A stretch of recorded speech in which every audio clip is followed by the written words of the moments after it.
Today on the podcast, we have some slightly disturbing news from Sam Altman. Apparently, his goal is that ChatGPT would remember your entire life and that it would take everything, all the details of your life that you give it and remember forever. A little bit scary. Today, we're going to talk about what that means and how it could be good or bad. But before we do that, let's talk about our school community, Jaeden. Yeah, so every single week, Jamie and I make a video, a deep dive, a tutorial, and we post it in the AI Hustle School community, which is essentially letting you grow and scale your businesses or career with AI, start a AI side hustle, anything that you're essentially looking to scale. And so this week we did a whole video. It's like 20 minutes long. It's a deep dive on a Facebook ad campaign strategy I've been running this week. We go over what I was running it for, what my targeting was, how to apply it to your businesses, the AI tools I use to help support it, a whole bunch of really interesting things. So if you want to get access to that and 50 other videos and all our future videos, it's $19 a month to get access to it. We have over 300 amazing members in here that all put comments, questions, have a great community, and yeah, tons of different content all around marketing growth hacks, becoming an AI consultant, a bunch of different content growth hacks, a whole bunch of interesting stuff in there. So you can go check it out. But let's get into what Sam Altman has been saying. So I think to preface kind of what's going on here, ChatGPT recently added memory, and we had a bunch of other players. Grok added memory as well. It was actually kind of weird because I was using Grok right after they had added it, and I hadn't seen the press release that they'd done this. So I'm just sitting there using Grok. I ask it a question, and it's like, well, based off the fact that you drive a Tundra truck, like you probably should do blah, blah, blah. And I was like, wait, how do you, like, I didn't say anything about my Tundra. And then awesome. I realized I searched and it was like, an article from like 50 minutes earlier. It's like Grok adds memory. And I'm like, oh, okay. Well, it's actually very useful. It gave me much better advice knowing that information, but it feels really weird, especially when I didn't know it had it. And I'm like, it feels creepy. So I think the preface for all of this is kind of where Sam Altman is coming from.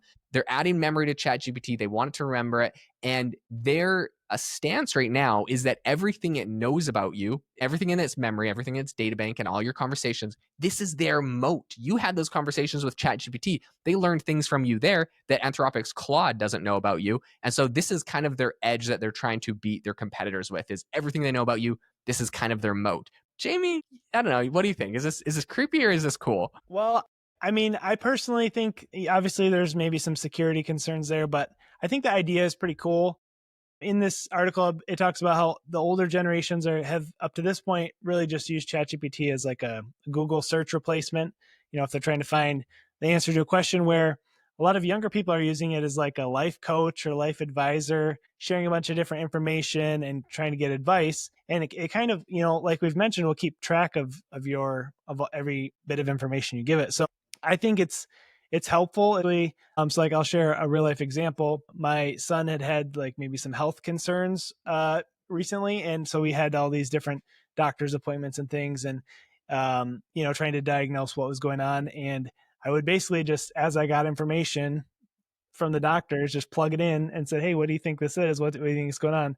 And it would kind of keep track and gave me like updated, updated results based on the information I gave it. So it's kind of like you're starting a thread and then continuing to give it information. And it's taking the context of that whole thread, which is really helpful in a lot of different situations. So I think it's cool. I think it gives like a lot more usefulness, I think, to it and makes it a lot more powerful. So, but definitely some security concerns. So some security concerns. I want to talk about some things that they mentioned that it might actually be able to do. So beyond just what it can remember, then what it can do based off of that. There's you could see some pros, some cons. I want to get into that. But first, I wanted to read a quote from Sam Altman. This is what he specifically said about how he anticipates this working. So he was at an event and somebody asked him, kind of how ChatGPT is going to get more personalized. So he was saying that essentially it wants to have a document and remember everything about you and your life. And so he said that it is, quote, a very tiny reasoning model with 1 trillion tokens of context that you put your whole life into. The model can reason across your whole context and do it efficiently. And every conversation you've ever had in your life, every book you've ever read, every email you've ever read, everything you've ever looked at is in there. Plus connected to all of your data from other sources, and your life just keeps appending to the context. He said, it's crazy. And it's like I see the use and the value, like it knows everything about you. It could really become your life advisor, but also so creepy that one company could have all of that data. We thought like Facebook and Google were creepy for all the data they keep on you for like ads. this is definitely a whole nother level because Facebook mostly, I mean, they had some sneaky like spyware apps, but mostly they could just see the stuff you're doing on Facebook, and same with Google. It could see your Google searches and I guess websites that you're visiting.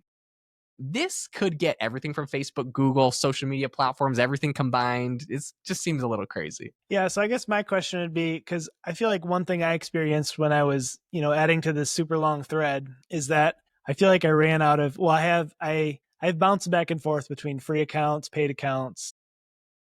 And on the free account, at least, I ran out of tokens, or I ran out of the ability to use ChatGPT 4.0 pretty quickly, because I think because each time I would ask a question, it would refer to all of the information I already previously gave it. So I'm just curious how this would work with keeping track of your whole life. That seems like a lot of quote unquote tokens, Yeah, I think I mean, it's obviously not capable of doing it today. This is where they'd like to get in the future. There's a bunch of different ways they can try to compress that data down. They have a bunch of different strategies, but I think he's like literally imagining it in a way where it's constantly like fine tuning or like getting baked into the model. So it's almost like your own personal advisor, and it references all of that data. Now, there are companies like Google, for example, that will give you 1,000,000 context tokens. So if you're chatting with Google Gemini, you could put like the transcript of an entire book in there and then ask it questions about it, and it will like look through them. So like you could put big numbers. These models are probably capable of doing even more. It's just really expensive. So if they can bring the cost down, if they can compress the files more, if they can compress the data more, then essentially they're able to offer that without it being too expensive. And this is how they compress the data. For all of you wondering out there, we figured it out because we are trying to do some similar things over at AI Box, my AI startup that lets you access all AI models for $20 a month. So you don't have to have subscriptions for everything. Shout out to AIbox.ai. This is how they compress the data. They essentially, when you do a giant conversation about XYZ, like health challenges for your son or whatever, it will essentially create a summary of that whole conversation. You have a conversation, you ask it questions, you say a whole bunch of different things. At the end of the conversation, this thing might be like 20 messages long. It will create a summary of that conversation, everything it learned. And this is what ChatGPT is currently doing in their memory. It's not like a magical new feature they added. They just added like grabbing these summaries. So the summary would say something like, Jamie's son, and then it's maybe like whatever the name is if you put it in there, has XYZ thing and is having XYZ health issue. He believes that this might be the source, this might be the outcome, and this might be the best solution based off of our conversation. It's going to be like one sentence or two sentences long, and then that's going to get added to a bullet point on a giant document. I believe they might even like start lumping together bullet points and then like condensing them even further, possibly. But like that's kind of the basis. And then whenever you ask it a question in ChatGPT memory, it just refers to that whole document. So instead of having to refer to every conversation you've ever had, it's like making these little summaries. So when I say like they got to learn how to condense it or how to compress it, it doesn't just mean like, literally compressing a file to make the image quality lower or something. It's like, how do you compress the information? And you could do that in a literal way, or you can do that in like getting a summary of a document way. It's kind of interesting. Yeah, I mean, they have to do something like that because ChatGPT is not short on letters and words. I'll tell you that. So, I mean, and also I think they also are going to have to, moving forward, still solve the whole energy crisis with AI. I mean, it's going to, especially if people do start using it, right now a lot of AI is used in like a business setting or coding, things like that. But if more and more people use it for like a personal life coach, that's going to require a ton of energy and cost. So they're going to have to figure out, I think, something on that side as well. Yep. It is so crazy. So much is happening in this space. I have been using it like nonstop this week for a billion different things. I use Grok a lot, but I love the ability. So in his whole thing, he talked about how like college students are essentially using it as a life advisor. Dude, I use it for literally everything nowadays. I was trying to reinstall like an internet router recently at my house, and there was like all these like crazy cables. I didn't know what everything went to. And I just take a picture, send it to Grok. It's like, yep, you don't need this cable. That's for like your cable at TV, which you said you don't use anymore. So only use this one. This is the Ethernet one. And if you want to, daisy chain it to your other router in the back half of your house, this is blah, blah, blah. Anyways, everything I was trying to figure out, just take a picture, send it, and it would explain exactly what the cables were. It's like all this stuff I don't want to watch a YouTube tutorial on. I don't want to call my friend that's really good at this stuff and like bother him. So you just ask Grok, and That's awesome. yeah, helps you a ton. So the more personalized these get, the better your advice is going to be. So I'm excited to see kind of where that goes, and hopefully it's not too terrifying and Sam Altman doesn't become our evil or overlord that partners with the Terminator to destroy us all. Let's hope not. Anyhow, if you enjoyed this episode, be sure to leave us a review. We really appreciate those and it helps us out. And also check out the AI Hustle School community where you can learn how to grow your business and make money online using AI. Thanks for listening, and we'll see you next time.